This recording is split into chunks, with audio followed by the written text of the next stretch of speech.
ఏమైందమ్మా? ఆడింట్లో వెళ్ళిపోతాను అన్నాడు రా. నువ్వేమైనా అన్నావా వాడిని? అమ్మా అన్నం పెట్టు. వెళ్ళి కాలు చేతులు కడుక్కురా.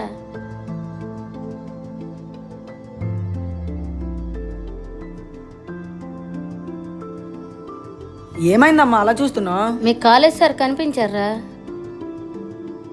ఏంటి ఇప్పుడు నువ్వు కూడా దాని మీద క్లాస్ పీకుతావా?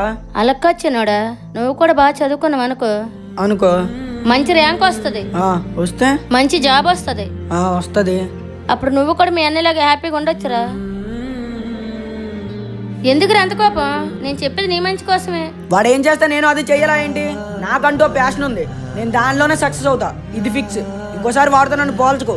మాకు నువ్వు కూడా పెద్దోళ్ళ ప్రయోజకుడు అవ్వాలరా. నేను వాడిలో ఉండాలనుకుంటే మళ్ళీ వాడినే కనొచ్చుగా, నన్నెందుకు కన్నావు? ప్రతిసారి వాడితో కంపేర్ చేస్తూ ఇంకోసారి వాడికి నాకు సంబంధం కలిపావో నేను ఇంట్లో నుంచి వెళ్ళిపోతా.